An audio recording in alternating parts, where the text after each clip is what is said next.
Hello again, chaps and chapettes. How are we all doing? It is lovely to see you all again, as always. Now, guys, if I was to sit here and ask you to describe the youth of today in this country on a political level, I'm sure you'd all come out with pretty much the same sentiments that I would. Quite liberal, rather left-leaning, when you've got Rupert, Amelia and Penelope attending pro-Palestine matches and pro-trans matches, with daddy's credit card in their back pocket, by the way, ready to buy bottles of Dom Perignon and caviar niblets after they finish screeching into a microphone for 90 minutes, being virtuous and telling the rest of the country just how racist and evil they are. And you would think you won't be far wrong describing the youth in this manner, would you? Well, guys, I've got an article here that contradicts both you and me when it comes to this subject. Now, once I've finished going through this with you guys, I'm going to be explaining to you why I find this very satisfying and wholeheartedly amusing. A survey conducted by the More in Common polling firm for London Sunday Times has found that 49% of 16 to 17-year-olds are proud of their British identity, compared to just 10% who said they were ashamed. Shock horror, I did not see this coming over the fucking hill. Did you?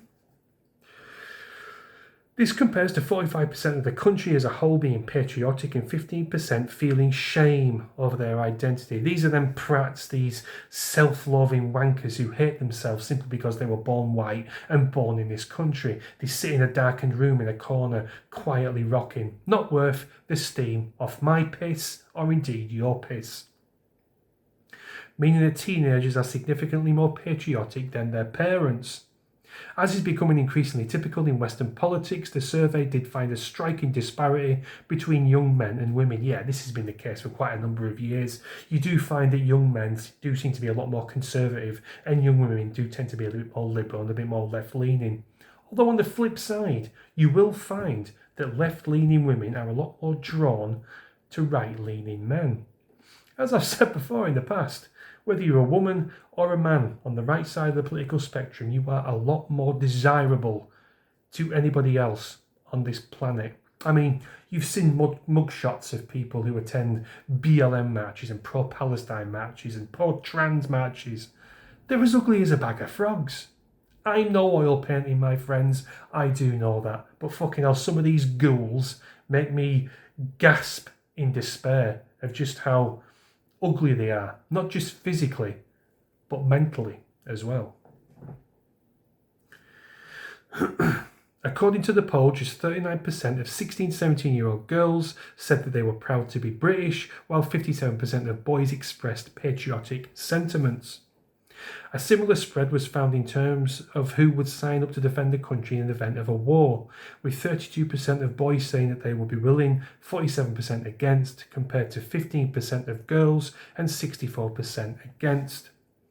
Nevertheless, the rising level of patriotism within the younger generation also appears to have coincided with a growing concern about mass migration, with the survey finding that 44% of 16 to 17-year-olds saying that the government has not focused enough on the illegal boat migrant crisis in the English Channel, compared to 26% saying there has been too much focus. Now, this article alone has surprised me. I want to get into the real nooks of why I made this video, my friends. A couple of months ago, if you can cast your minds back, Keir Starmer and the rest of the Renford rejects, or the Raggy Dolls, or the Rugrats, whatever you want to call them, the rest of the prats who sit on them big green benches in Westminster and moralise with our very fucking lives. They changed the voting age in this country to include 16 and 17-year-olds. Because Keir Starmer and the rest of his cronies had this notion, a fair notion, got to be fair here, a fair notion, that the youth in this country were very liberal and very left-leaning and more likely to vote the Labour Party, as opposed to all the other right-wing parties. That has been shot to shit, my friends. If this polling is anything to go by, Keir Starmer has shot himself in both feet when he changed that rule. And another caveat I do find rather amusing, my friends, is Jeremy Corbyn and that Zara Raisin, whatever the hell you call her, starting the Jezbollah party.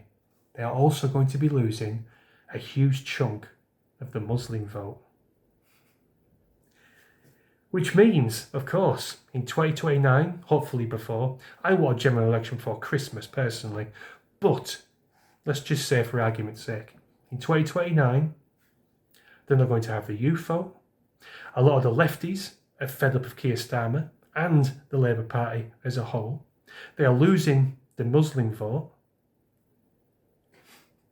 They're going to be hemorrhaging seats, my friends. Can you remember the last general election where we were all hoping and praying for 0 seats for the Tories?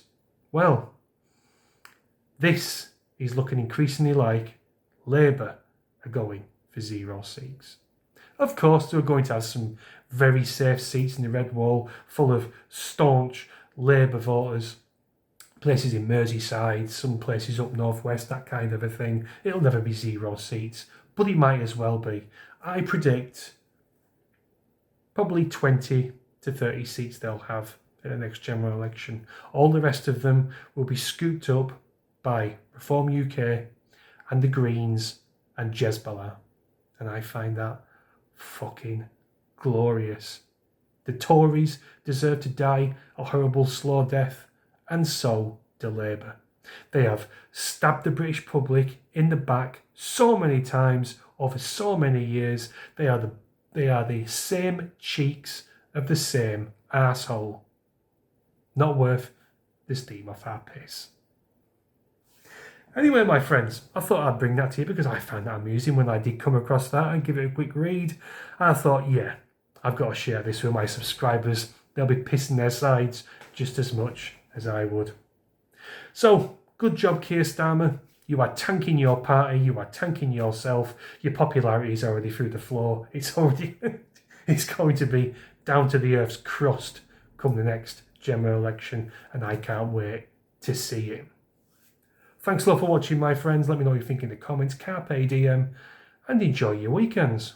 Cheers.